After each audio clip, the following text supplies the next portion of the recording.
बंदी छोड़ सतगुरु रामपाल जी महाराज की जय। मुझ विकास दास का सभी भक्त भाई बहनों को सत साहिब। दास यह ऑडियो कुछ चीज़ों को मद्देनज़र रख के डाल रहा है। अब कुछ भक्त भाई इस बात से भ्रमित हो जाते हैं जो नए नए सच्चाई जान रहे हैं। मैनेजमेंट वाले उनको गिने चुने 2-3 ऑडियो भेज देते हैं जिसमें गुरुजी की आवाज़ में पवन भाई को गुरुद्रोही बताया गया है। तो वहाँ पे वो लोग भक्त भाई थोड़े कन्फ्यूज हो जाते हैं और मैनेजमेंट वाले उनको बोलते हैं कि तुम लोग कौवे हो क्या जो अपने बाप की आवाज़ नहीं पहचानते। तो यहाँ पे दास उन भक्तों के लिए भी एक बात कहना चाहेगा यहाँ पे कि ये मैनेजमेंट सिर्फ अपने फ़ायदे के लिए वो 2 से 3 ऑडियो भक्तों को भेजता रहता है जिसमें गुरुजी की आवाज़ में पवन भाई को गुरुद्रोही बताया गया है। एक में मंजू कह रही है। तो दास उन भक्त भाई को ये कहना चाहेगा कि मैनेजमेंट से पूछो, अपने कोऑर्डिनेटर है तुम्हारे, उनसे पूछो कि वो जो ऑडियो है जिसमें मंजू और पवन भाई बात कर रहे हैं और जिसमें मंजू ये कह रही, जिसमें पवन भाई मंजू से पूछ रहे हैं अपने बारे में, तो मंजू ये कह रही है साफ साफ कि गुरुजी आपके लिए कह रहे थे कि पवन बहुत अच्छा भगत है, बहुत अच्छी सेवा कर रहा है। तो ये ऑडियो क्यों नहीं भेजते संगत में? इसलिए नहीं भेजते ना कि उनकी पोल खुल जाएगी। ये तो अपने मतलब के लिए ऑडियो भेजते हैं और संगत को ये चीज़ पता ही नहीं है। अब हमारे सतगुरु रामपाल जी महाराज परमात्मा कोई दोगले तो है नहीं कि एक ऑडियो में गुरुद्रोही बोलेंगे, एक में कहेंगे बहुत अच्छी सेवा कर रहा है। अगर जो गुरुद्रोही हुआ तो अच्छी सेवा क्या हुई? और गुरुद्रोही, द्रोही मीन्स द्रोह मीन्स विरोध। तो गुरुद्रोही मतलब जो गुरु का विरोध करे, गुरु की निंदा करे। और पवन दास ने कौन सी ऑडियो में या कौन से मैसेज में गुरु जी की निंदा करी है? तो यहाँ पे दास परमेश्वर के दिए ज्ञान आधार से जो दास को बात समझ में आई है, दास वो बात यहाँ कहना चाहेगा कि हाँ, दास मानता है कि जेल से आई ऑडियो में सच्चाई है। अगर गुरुजी ने अपनी आवाज़ में पवन भाई को गुरुद्रोही बोला है तो भक्तों ये 600 साल पहले वाले कबीर साहिब ने जैसे परीक्षा ली थी गणका माई को अपने साथ हार श्रृंगार करवा के बिठा के अपने साथ, और जो हाथी में बैठ के उनको श्रृंगार करा के उनके गले में हाथ डाल के बैठ गए थे बोतल में गंगा जल लेके। तो उस समय सत्संगों में बताया, अपने ज्ञान भक्तों को खूब ज्ञान दिया, सत्संगों में खूब बताया कि किसी के साथ दुर्व्यवहार नहीं करना। और मगर फिर भी भक्तों को उस समय के जो चौधरी थे, मैनेजमेंट थी उस टाइम की, जो सेवादार बनते थे मुख्य, उनको बात समझ में नहीं आई, वो गणका माई का विरोध करते थे। तो परमेश्वर ने सोचा कि चलो देख लेता हूँ, इनकी परीक्षा भी हो जाएगी, पता भी लग जाएगा कि कितने मेरे हैं। तो उस परीक्षा में परमात्मा ने एक पे छोड़ मारी और सारे पीछे हट गए। तो उसी तरीके से वही परमेश्वर आज है, वही 600 साल वाला जो पहले मालिक आए थे वही मालिक आज है, वही कबीर भगवान आज है। उस समय की जो गणका माई थी, आज की गणका माई परमेश्वर सतगुरु रामपाल जी महाराज ने पवन भाई को बनाया है। पवन भाई को गुरुद्रोही बोल के परमात्मा ने वही 600 साल पहले वाली परीक्षा ली है जो गणका माई को साथ में बिठा के परीक्षा ली थी। तो वर्तमान समय में भक्तों दास को तो बात समझ में आई है, जैसे परमेश्वर ने पहले परीक्षा ली थी सेम परीक्षा आज है। फर्क इतना है, आज की गणका माई परमेश्वर ने पवन दास को बनाया है। पवन दास को निमित्त रखे परमेश्वर हमारे ज्ञान की परीक्षा ले रहे हैं कि गुरुद्रोही क्या होता है। मैं अपने मुख से अगर गुरुद्रोही बोला है, मेरी किसी ऑडियो में अगर पवन द्रोही को मैंने गुरुद्रोही बोला है, तो तुम लोग क्या उसके जो मैंने उसकी परिभाषा बताई सत्संगों में उस पर नहीं जाओगे? तो ये परमेश्वर की हमारी ज्ञान आधार से परीक्षा है। और दूसरी क्या है, अगर परमेश्वर के नाम पे ये कहते हैं कि कुछ मैनेजमेंट के भगत कहते हैं कि गुरु जी के जो भी आदेश आए हम मानेंगे। मालिक ने देख सत्संग साफ साफ बोला है कि बंदी छोड़ राजनीति को बिल्कुल पसंद नहीं करते। अगर कल को अगर दास भी ऐसा कुछ करे तो आप लोग मत करना, दास को भी सजा का ऐसा हकदार होगा, ऐसे कुछ परमेश्वर की वाणी है। तो भक्त भाइयों के दिमाग में वो बात नहीं जा रही। तो दास यहाँ पे बोलना चाहेगा कि कई भक्त भाई सोच रहे हैं कि मालिक बाहर आके फिर परमेश्वर सही गलत का फैसला करेंगे। मालिक बाहर आके किसी को सही गलत नहीं बताएंगे। उस परमेश्वर के रहते सहते मैनेजमेंट ये गलत हरकत कर रहा था। उस मालिक ने सत्संगों में ही संकेत दे दिया कि दास के जाने के बाद नाम इलेक्ट्रॉनिक शरीर काम करेगा, डीवीडी से नाम दिया जाएगा। मगर परमेश्वर के रहते सहते उन्होंने डीवीडी से नाम देना पहले स्टार्ट कर दिया। तो परमेश्वर ने कुछ नहीं बोला, सिर्फ परमेश्वर दुखी हुआ। तो वो मालिक खुद किसी को नहीं बोलेगा कि सब परमेश्वर बच्चे, जो गलत कर रहा है वही मालिक का बच्चा है। जब मालिक, अब ये मैनेजमेंट है, ये महेंद्र है, भले ही कितने बुरे हैं, काल से बुरे तो नहीं है ये, काल हमें जो फंसा के रखा है, काल ने इतना बुरा किया है, परमेश्वर उस काल को भी दुख नहीं देता। परमेश्वर अपने वास्तविक रूप में नहीं आता, क्योंकि मालिक ने सत्संग बताया कि अगर वास्तविक रूप में परमात्मा यहाँ पे आ जाए तो काल ये भाग जाए, काल का कलेजा फट जाए। तो परमेश्वर उस एक काल के लिए, ताकि उसको भी कोई नुकसान ना हो, मालिक अपने वास्तविक रूप में नहीं आते, अपने आप को छुपा के आते हैं। तो ये महेंद्र है, बाकी लोग हैं, भले ये बुरे हैं, तो परमेश्वर इनके लिए भी कोई बुरी सोच नहीं परमेश्वर की। परमेश्वर के सब बच्चे हैं, चाहे कोई अच्छा या बुरा है। अब मालिक के रहते सहते इन्होंने गलत किया, मगर परमेश्वर ने कुछ नहीं बोला। अब 38 बार कोर्ट ने पेश नहीं होने दिया। क्या गुरु जी को नहीं पता था कि पेशियाँ आ रही है, मगर उन्होंने पेश नहीं होने दिया। परमेश्वर जानते थे गलती कर रहे हैं, मगर मालिक ने कुछ नहीं बोला।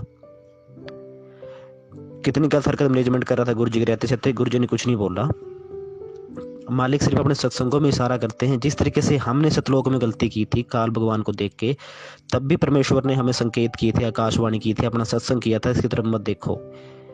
और जब हमने सामने काल के सामने जब हम सब थे और हमने परमात्मा के सामने हाँ भर दी जाने की, तो मालिक ने कुछ नहीं बोला। तो उसी तरीके से परमेश्वर सामने अगर कोई भक्त भाई जो इस समय मैनेजमेंट के हिसाब से चल रहा है, ये इंतजार कर रहा है कि गुरु जी के आने के बाद ही सब हम पूछेंगे गुरु जी कौन ठीक था कौन गलत था, तो वो सबसे बड़ा इस समय बेवकूफ़ है। तो मालिक ने, ये परीक्षा का दौर है, टीचर पहले पढ़ाता है, बाद में परीक्षा लेता है। परीक्षा के टाइम में टीचर कोई हेल्प नहीं करता, वो क्वेश्चन को जैसे मर्जी घुमा फिरा के पूछ सकता है। उसी तरीके से परमेश्वर ने परीक्षा ले ली है। जो मैनेजमेंट कहता है कि गुरुद्रोही है जेल, ऑडियो में तुम्हें यकीन नहीं, क्या हम करते हैं ऑडियो में यकीन कि गुरु जी की ऑडियो आई है, मगर वो ऑडियो हमारे लिए परीक्षा है।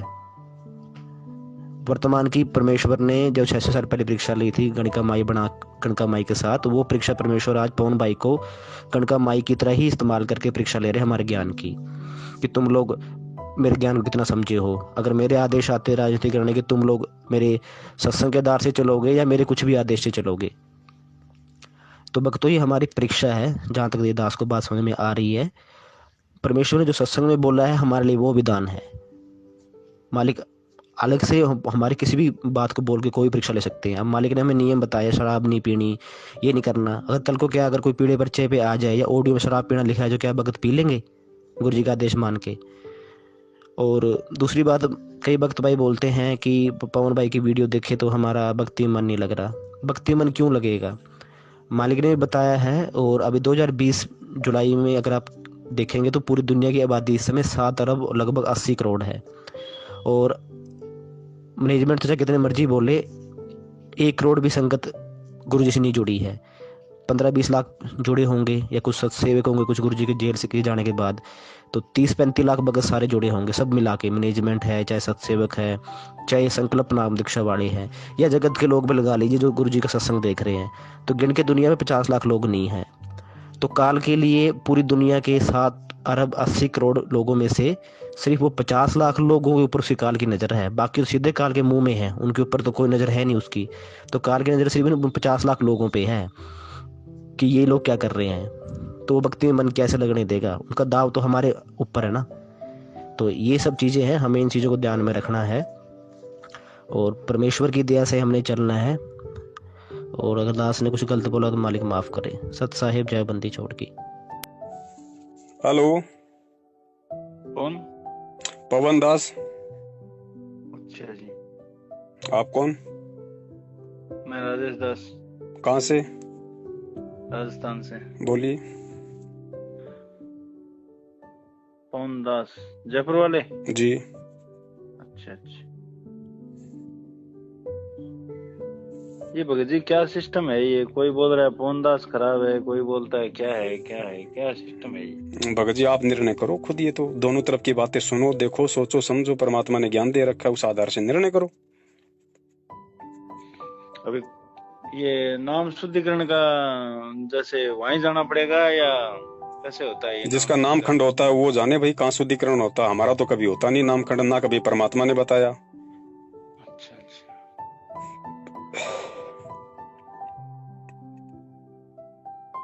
ये तो कह रहे हैं कि हमारे को तो 6 साल से गुरुद्रोही बना रखा है, तो 6 साल से हमारा नाम खंड। तो सत्सेवकों में से तो कोई एक भी नहीं मर रहा, मैनेजमेंट के रोज मर रहे हैं, कोई ट्रेन के आगे, कोई फांसी खा के मर रहा है। वो तो रोज नाम भी शुद्ध करवाते हैं, तारीखों पे भी जा रहे हैं, सब कुछ कर रहे हैं। वही बात है, क्या है क्या नहीं वो समझ में नहीं भाई आया। हमें जिस परमात्मा ने जो नाम दिया है, हमारे परमात्मा का जो नाम है वो तो कभी खंड होता नहीं, और जिसका नाम ही खंडन नहीं होता तो हमें शुद्ध करवाने की जरूरत क्या है। गलतियां सबसे होती हैं तो मर्यादा खंडित होती है, मर्यादाओं के लिए हम अपने परमात्मा से क्षमा याचना कर लेते हैं, आगे से ध्यान रखते हैं, बस इतनी सी बात है। हाँ हाँ। अब उस नाम खंड के बहाने आपको 50 चक्कर हिसार के लगवा दूं, आपसे ज्योति का संकल्प करवा दूं, पाठ के पैसे खा लूं, वो काम हमारा नहीं है। अच्छा अच्छा, ये बात, यानी नाम खंड इसमें नहीं होता है। नाम खंड, नाम तो किसी में खंड नहीं होता भाई साहब। नहीं, नाम तो जैसे आश्रम में भी गुरुजी खंड होता था तो बोलते हैं भी दोबारा ले लोगे। नहीं नहीं, नाम कभी खंडन नहीं होता। शुरुआत में जो भगत भक्ति मार्ग से जुड़ता है ना, परमात्मा उस पे थोड़ा सा, उस पे दबाव बनाने के लिए थोड़ा इसको भय रहे, इसलिए परमात्मा कहते हैं कि भैया नाम खंड हो जाएगा, नाम खंड हो जाएगा। नाम खंड होने का मतलब क्या है कि जब आप, मैंने जो तुम्हें नाम के साथ में मर्यादा दी है, हाँ उन भाई, मर्यादाओं को अगर तुम तोड़ दोगे तो नाम अपना खंड हो काम जाता नहीं है। करेगा। हाँ हाँ अब आपके घर पे लाइट आ रही है, लाइट कहां से आती है? पावर हाउस से आती है ना। हाँ हाँ। आपके घर में यदि आपकी किसी गलती से यदि वायर का यदि डिफॉल्ट हो गया, कोई तार टूट गया और आपके घर में लाइट नहीं आ रही, तो इसका मतलब क्या पावर हाउस ही खंड हो गया? हाँ हाँ हाँ, ये बात सही है भाई, अपनी गलती है उसको सुधारो। लेकिन इस पे ऑडियो आ रहा है कभी पवनदास गुरुजी का खुद का ऑडियो आ रहा है कभी गुरुजी पवनदास जो है जो गुरुद्रोही है क्या? भगत जी, हमने तो परमात्मा के सत्संग सुने हैं, ऑडियो के माध्यम से हमने कभी गुरुजी की आवाज नहीं सुनी, तो हम कैसे कह सकते हैं कि वो आवाज हमारे गुरुजी की है? मोबाइल के माध्यम से जो रिकॉर्डिंग है, हमने कभी ना पहले गुरुजी की सुनी, हम तो गुरुजी के सत्संग सुनते थे, तो हमें क्या पता भाई साहब। और आजकल तो देखो नरेंद्र मोदी की हजारों आदमी ऐसी आवाज निकाल देते हैं, नरेंद्र मोदी भी चक्कर में पड़ जाता है, तो हम कैसे यकीन कर लें? ये टेक्नोलॉजी है, कलयुग है, काल हर प्रकार से जीव को फंसाने की कोशिश करेगा, फिर परमात्मा ने ज्ञान किस लिए दिया अगर हमें ऐसे ही अगर विश्वास करना है तो। और ऑडियो को तो भाई साहब सबूत के तौर पे भारत का जो कोर्ट है वो भी नहीं मानता, तो हम कैसे मान ले भाई साहब परमात्मा के बच्चे होके? कोर्ट के पास तो केवल ज्ञान है, जबकि हमारे पास तो तत्व ज्ञान है। अच्छा अच्छा। हम ये गलती क्यों करें, कैसे करें? और दूसरी बात, अगर ऑडियो को मानते हो कि गुरुजी की है, गुरुजी कह रहे हैं कि भैया पवन गलत है या मैनेजमेंट सही है, तो वही परमात्मा तो बरवाला कांड से जब जेल गए थे तो वीडियो में पूरी दुनिया के सामने बोल के गए थे कि ये सतलोक, ये जो राष्ट्रीय समाज सेवा समिति है ये मेरी नहीं है, मैंने कोई कमांडो नहीं बनाया। तो बताओ आप कौन सी चीज को मानोगे? अच्छा। इसका निर्णय केवल परमात्मा के ज्ञान से करना पड़ेगा। ये परीक्षा है भाई, संत ऐसी ही परीक्षा लेगा। अब ये थोड़ी कि गुरुजी 650 साल की तरह एक मतलब हाथी मंगवा लेंगे, फिर वहां पे पवनदास को हाथी पे बैठाएंगे, रे कोई अपनी बेटी को बैठाएंगे, और फिर वही सिस्टम करके लोगों की परीक्षा लेंगे। वो पुराने समय की बात थी, वो पुरानी लीला थी। अब ये नया दौर है तो परमात्मा इसी हिसाब से लेंगे परीक्षा। अच्छा अच्छा। आज इतनी संगत है, 27 साल से गुरुजी ने ज्ञान दे दिया, लोग सत्संग क्या समझेंगे, परमात्मा को क्या समझेंगे, जब एक गुरुद्रोही की परिभाषा लोग 27 साल से नहीं समझ पाए कि गुरुद्रोही कौन होता है, गुरुजी ने गुरुद्रोही के लक्षण क्या बताए हैं, कौन से कर्म करने से आदमी गुरुद्रोही होता है। जब एक छोटी सी बात आज इस 20 लाख की संगत को 27 साल में समझ में नहीं आई, तो परमात्मा और उसके सत्संगों को क्या समझेंगे लोग? अच्छा अच्छा। बताइए, पवनदास ने कभी गुरुजी को गाली दी हो, निंदा की हो, चुगली की हो, भक्तों से भक्ति छुड़वाई हो, खुद भक्ति छोड़ी हो? अच्छा अच्छा। भाई मालिक ने उसकी परिभाषा बताई कि गुरुद्रोही गुरुद्रोही सब कोई कहे, पर गुरुद्रोही न चीने कोई, गुरु से बैर ईर्ष्या करे, गुरुद्रोही कावे सोई। तो गुरु से बैर और ईर्ष्या पवनदास ने कब की? अब गुरु से बैर और ईर्ष्या के काम तो मैनेजमेंट कर रहा है। बीजेपी को वोट डाल के कांग्रेस वालों से गुरुजी को गालियां निकलवा रहा है, कांग्रेस को वोट डलवा के बीजेपी वालों से गुरुजी को गालियां निकलवा रहा है, हरियाणा में जाटों का समर्थन करके सरकार से गुरुजी को गालियां निकलवा रहा है। राइट। राजस्थान का आनंद पाल सिंह जो एक गुंडा गैंगस्टर जिसको कहते हैं, जो AK-47 रखता था, उसकी CBI जांच का समर्थन करके दुनिया वालों से गुरुजी को गालियां निकलवाता है। तो गुरुद्रोही वही थोड़ी होता है जो डायरेक्ट गुरुजी की निंदा चुगली करता है। उससे बड़ा गुरुद्रोही वो होता है जिसकी नीच हरकतों के कारण ये दुनिया जिसके गुरु की निंदा चुगली करे। जी। बरवाला कांड करवाया, जो परमात्मा अपने बच्चों के हाथों में माला पकड़ना सिखाता है, दान करना सिखाता है, मंत्र कार्ड पकड़ना सिखाता है, हाथ जोड़ना सिखाता है, झुक के सत्साई बोलना सिखाता है, क्या वही परमात्मा अपने ज्ञान और विधान के खिलाफ अपने उन्हीं बच्चों के हाथ में काले कपड़े पहना के, हाथों में लठ पत्थर बंदूक पेट्रोल बम थमा देगा कि जाओ और पुलिस वालों को मारो कि मैं कोर्ट में नहीं जाऊंगा? पुलिस वाले कोई काल के बच्चे हैं क्या? उस परमात्मा के बच्चे नहीं है। तो ये नीच हरकत किसने करवाई? तो उस नीच हरकत से क्या गुरुजी की देश दुनिया में बदनामी नहीं हुई, निंदा चुगली नहीं हुई, लोगों ने गालियां नहीं निकाली? तो वो किन की हरकतों के कारण है? मैनेजमेंट की हरकतों के कारण। तो गुरुद्रोही कौन हुआ? जगह जगह ये लोग डीवीडी से नाम दीक्षा दे रहे हैं, जगह जगह इन लोगों ने नामदान केंद्र खोल दिए, जबकि गुरुजी का, ये बात है भगत जी, गुरुजी का आपने उनके मुख कमल से अगर आदेश सुना हो तो मुझे बता दो। फिर कमाल में इनमें कौन सी बताइए वो रह गई कमी? भाई जो कमाल था, जिसके विषय में तो गुरुजी ने खुद कहा ना कि कमाल भाई गुरुद्रोही था, तो बता दीजिए कमाल ने कभी भी गुरुजी को गाली दी हो, निंदा की हो, चुगली की हो गुरुजी की? बता दो। कभी भी कमाल ने कबीर साहिब की निंदा चुगली नहीं की। वो गुरुद्रोही केवल इसलिए था कि वो नाम दीक्षा देने लग गया था। अब मुझे एक बात बता दीजिए, ठीक इसी प्रकार मैनेजमेंट भी डायरेक्ट गुरुजी को ना गालियां देता है, ना चुगली करता है, ना गुरुजी की निंदा करता है, लेकिन नाम दीक्षा दे रहा है। अगर यही डीवीडी आज से 650 साल पहले होती तो क्या कमाल अपने मुंह से नाम देता? वो भी डीवीडी से नाम दीक्षा देता। तो कमाल में वर्तमान के मैनेजमेंट में क्या अंतर है? गुरुजी के कच्छे, बनियान, चड्डी, पैंट, तकिए, रजाई, गद्दे ये बेचने का नया फरमान आ गया कि 500 रुपए दो, अपने घर पे ले जाओ, घर पे जाके उनको बक्से में रख दो।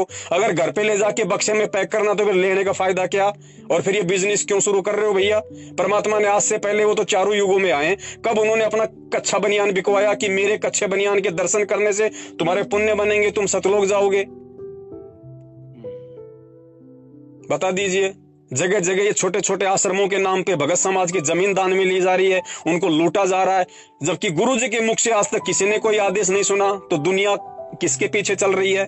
और परमात्मा ने अपने मुख कमल से सत्संगों में ये कहा हुआ है कि बच्चों, ये जितने भी संत महंत हैं, आप कुछ समय का इंतजार करो, जब ये ज्ञान शिखर पे होगा, ये सभी लोग या तो दुनिया छोड़ के भाग जाएंगे या परमात्मा की शरण में आ जाएंगे, और उसके बाद ये जितने इन्होंने देश विदेश में आश्रम खोल रखे हैं, ये हमारे काम आएंगे।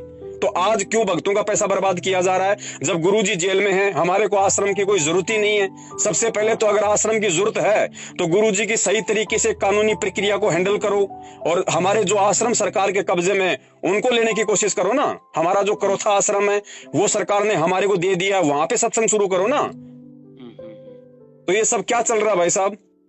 सही बात है। और क्या आश्रम के लिए जमीन दान देने वाले सतलोक जाएगा? भाई पूरी संगत में से कितने आदमी हैं जो जमीन दान कर सकते हैं? तो क्या बाकी लोग तो फिर रह गए? बाकी तो फिर जा ही नहीं सकते सतलोक, वो तो परमात्मा की विशेष आत्मा है ही नहीं फिर। नहीं, ये बात तो कुछ समझ में आ रही है, क्योंकि ये जो कोऑर्डिनेटर है ना, ये जैसे रिश्ता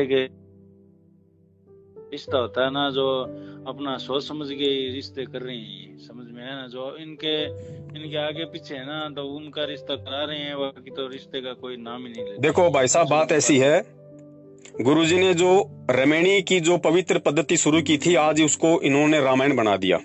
हाँ, वही बोल रहा हूँ। गुरुजी ने पाखंड रहित, आडंबर रहित, दहेज रहित ये सिस्टम शुरू करने का परमात्मा ने प्रयास किया था कि इससे होगा क्या? एक तो तुम्हारे ऊपर किसी का लेन देन नहीं बढ़ेगा, दूसरा फालतू की शादी से पहले महीना 2 महीने पहले लेन देन की जो टेंशन हो जाती है वो खत्म होगी। लेकिन इन लोगों ने कुछ भी नहीं किया। ये जब भी रमैनी करते हैं, बारात में 100 आते होंगे, लेकिन इनके यहाँ पे 500 इकट्ठे होते हैं। ठीक है, रमैनी करो, दोनों तरफ से पाठ का पैसा दो, नहीं तो रमैनी नहीं।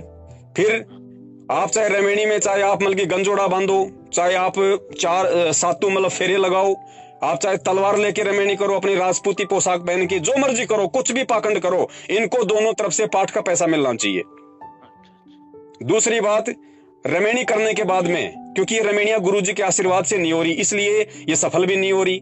आज कितने भक्तों की बेटियां हैं जिनको रमैनियां कर करके लोगों ने साल 6-6 महीने, और मैं तो ये कहूंगा कि उनके मजे लूट लूट के उन माता बहनों के उनको छोड़ दिया गया है। कईयों के तो पेट में बच्चे हैं, कईयों के बच्चे हो गए, उसके बाद उनको छोड़ दिया गया। क्यों? क्योंकि सबको पता है कि फ्री में मिलती है, इसको छोड़ दूंगा, 2 महीने बाद में दूसरी पकड़ लूंगा। भगत बेचारा भोला होता है। ये ड्रामा चल रहा है भाई साहब। हाँ, अब ठीक है कुमजी थी।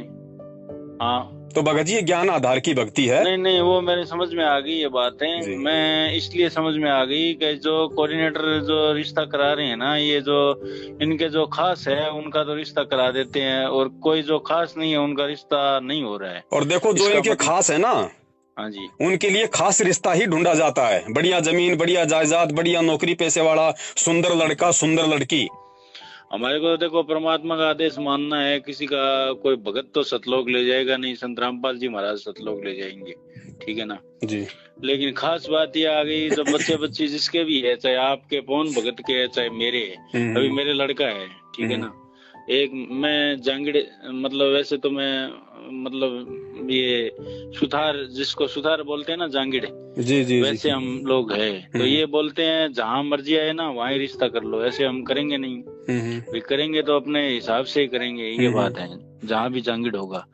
तो वो एक जगह पे मिला था तो कोऑर्डिनेटर ने उनको मना कर दिया, ठीक है ना, तो मैं बोला कोई दिक्कत नहीं है, गुरुजी का तो ये कोई आदेश नहीं था, गुरुजी का तो ये आदेश था कि भी अगर वो मतलब भगत भी नए हो तो उनको समझाओ कि भी ये दहेज प्रथा हटानी है, इसलिए ये अपने को जी मतलब ये काम करना है, तो ये तो समझ में मेरे आ रही नहीं है, क्या बात है समझ में नहीं आ रही। नहीं देखो तो ऐसा है, परमात्मा ने ये कहा है कि भैया ऐसा है, हमने जातिवाद की जो प्रथा ना, हमने इसको जो है मतलब कि समाप्त करना है। यदि आपके गुण मिल जाते हैं, आपके यदि आपस में विचार मिल जाते हैं, तो चाहे आपका समाज हो चाहे आपकी जाति का हो, चाहे जाति का ना हो, उससे कोई लेना देना नहीं है।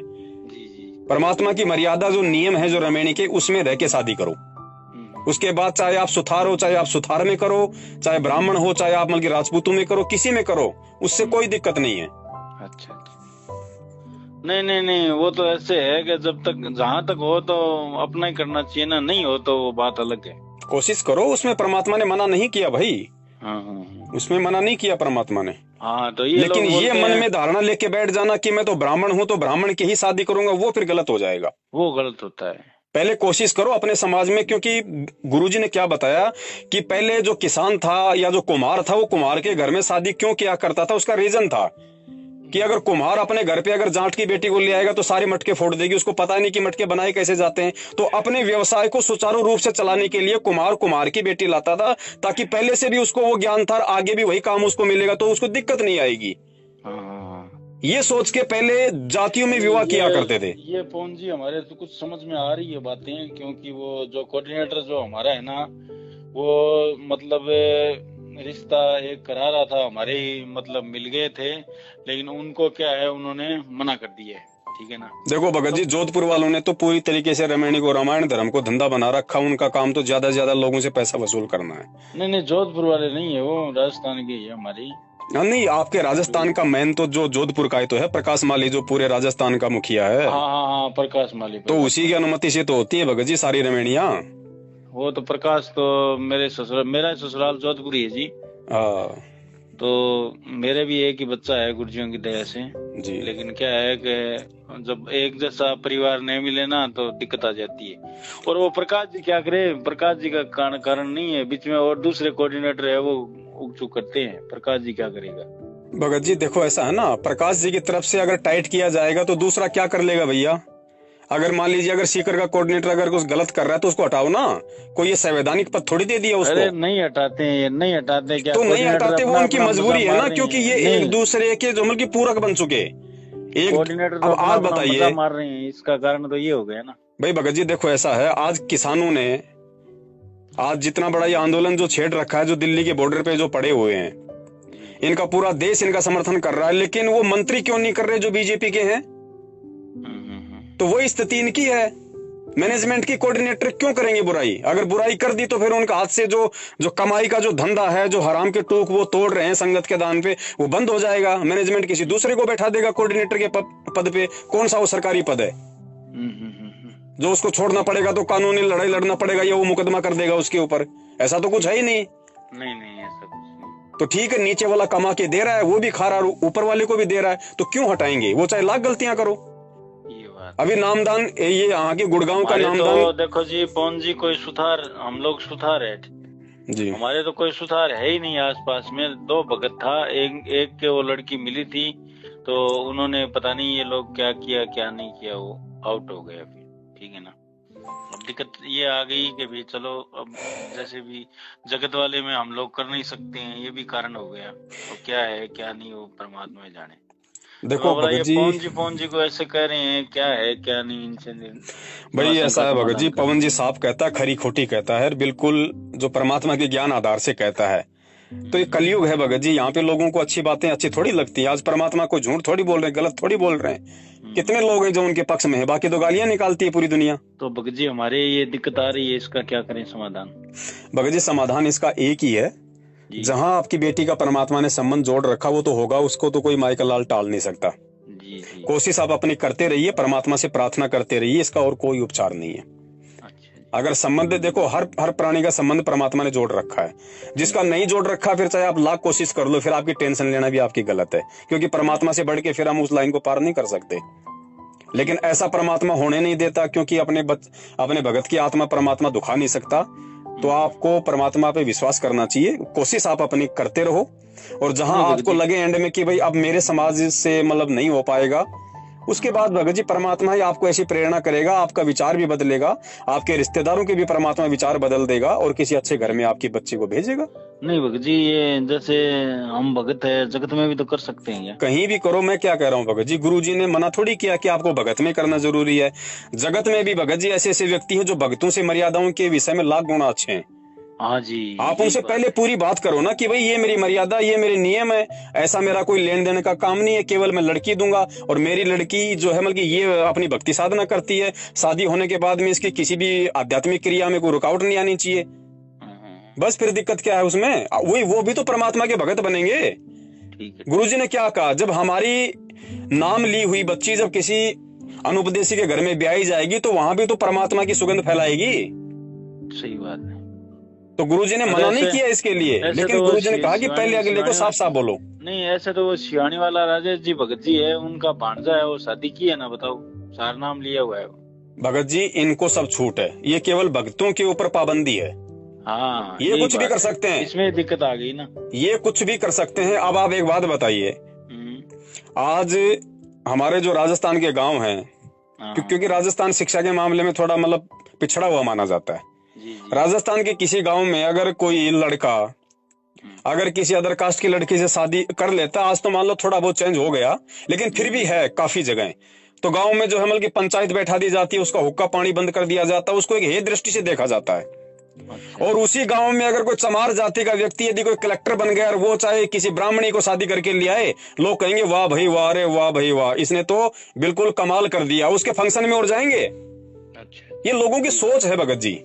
सही बात है, क्योंकि सबको पता है कि कलेक्टर के सामने बोलेंगे 2 मिनट में सलाखों के पीछे कर देगा, तो डर के आगे सब कांपते हैं भगत जी। सही बात है। और गरीब पे सारे नियम लागू हो जाते हैं। नहीं, सही बात है। तो ये समाज की धारणाएं टूटेंगी धीरे धीरे परमात्मा के ज्ञान से, ऐसी बात नहीं है।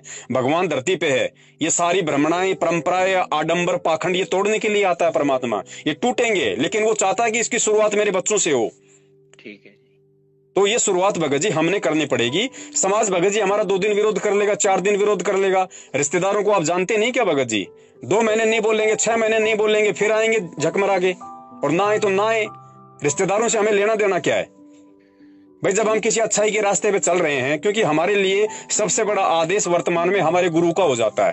ठीक है। एक सांसारिक बाप से बढ़ के हमारा जो आध्यात्मिक बाप है, जो हमारे सांसारिक बाप का भी बाप है, उसका आदेश हमारे लिए सर्वोपरि हो जाता है। गुरुदेव ने क्या कहा कि आध्यात्मिक मार्ग में माँ बाप भी अगर आपको अपनी नासमझी के चलते अगर आपको रोड़ा उत्पन्न करते हैं, उनकी बात भी नहीं माननी। तो कोशिश करो आप अपने समाज में बात अगर नहीं बनती है तो फिर अदर जगह कार्रवाई शुरू करो भगत जी। ठीक है, उसमें कोई दोष नहीं है। आजकल तो भगत जी नॉर्मल सी बात है ये। आजकल कोई भी लड़का लड़की जो आपस में मिलकर प्रेम संबंध बना लेते हैं, कोर्ट में जाके शादी कर लेते हैं, माँ बाप क्या उखाड़ लेते हैं उनका, आप मुझे ये बताओ। सही बात। तो ऐसी बात नहीं है, हर जगह परमात्मा के बच्चे हैं, और आने वाले समय में तो पूरी दुनिया मालिक के शरणों में आएगी भैया। और जगत है कौन है? क्या आज से पहले हम नहीं थे जगत? आज हम भगत बन गए, नाम लेते, बस इतना ही तो अंतर है। हमारे कोई नाक बदल गया, कान बदल गया, कोई शरीर बदल गया, क्या बदल गया हमारा? हमारे केवल सोचने का तरीका बदल गया नाम लेने के बाद, तो हम भगत कहलाने लग गए। नहीं तो हम भी जगत ही हैं, हमको चांद पे थोड़ी रहते हैं, इसी जगत में तो रहते हैं, तो हम भी तो जगत वाले हैं। सही बात है। तो भगत जी फालतू की बातों के चक्कर में नहीं आना, ना इनके रेमेनी के रजिस्टरों में नाम लिखवाना है। परमात्मा ने सारा रिश्ता पहले से तय कर रखा, आप विश्वास रखो, भक्ति पे फोकस करो, क्योंकि भक्ति से सब कुछ होता है यहाँ। नहीं, ठीक है जी, ठीक है। एक ही है दास का लड़का, और ये कोऑर्डिनेटरों को पहले हुआ था, बात हुई थी, लेकिन वो कोऑर्डिनेटर है ना हमारा, जो उसने पता नहीं क्या कहा क्या नहीं कहा, फिर वो बात ना हो। देखो भगत जी, मैं तो निवेदन करूंगा मैनेजमेंट के साथ में आप ये करना भी मत। जैसे आपका कोई कोऑर्डिनेटर है, नामदान संचालक है, उनके कहने पे, उनके इशारे पे रिश्ता भी मत करना, क्योंकि फिर आपको रमेणी भी उन्हीं के हिसाब से करनी पड़ेगी। उनके हिसाब से रमेणी करोगे, फिर आपको पाठ का पैसा भी देना पड़ेगा। और वर्तमान में आपको पता ही है कि आपने अगर कुपात्रों को 1 रुपया भी दे दिया ना, आपकी सारी भक्ति कमाई नष्ट है। अच्छा अच्छा। हाँ, अपने घर पे करो ना रमेणी। परमात्मा ने ये कहा कि आपको कम्युनिटी हॉल में जाके करनी पड़ेगी। अच्छा। आप चाहे लड़की के घर पे जाओ, चाहे लड़की वाले आपके घर पे आए, परमात्मा की रमेणी हम रोज करते हैं, दोनों को वहां बैठा दो। उसमें कौन सा भगत जी वहां पे मतलब कि वेदों के मंत्र पढ़ने पड़ेंगे? जी। हो गई रमेणी। गुरुजी ने क्या कहा? परमात्मा ने संयोग जोड़ रखा है, तुम तो खाली एक मतलब निमित्त बनोगे बस। चलो ठीक है भगत जी, देखते हैं मालिक क्या करेंगे। हाँ, विश्वास रखो भगत जी, समय पे परमात्मा सब कुछ करेगा। है अभी बच्चा 24 साल का, 23 साल का, 24वां साल चल रहा है अभी। कोई बात नहीं भगत जी, कोई बात नहीं। परमात्मा, आजकल तो पढ़े लिखे लोग तो 30 साल पहले शादी नहीं करते, आजकल तो ऐसा कल्चर चल गया। नहीं नहीं नहीं, ऐसा नहीं है भगत जी। हाँ। चलो ठीक है, वो तो परमात्मा जैसे भी करेंगे। बाकी शादी का 30-30 साल का कोई वो कोशिश करते रहो भगत जी, कोशिश करते रहो। जहां परमात्मा ने संयोग जोड़ रखा वो जरूर होगा, उसको कोई नहीं रोक सकता। और मान लीजिए आज आप इतनी टेंशन ले रहे हो, कल को क्या पता आपका ऐसा कोई संयोग हो, आपका शरीर छूट जाए। अब बताओ टेंशन कहाँ गई भाई? सही। फिर कहाँ जाएगी वो टेंशन भगत जी? फिर भी उसका संयोग होगा तो होगी।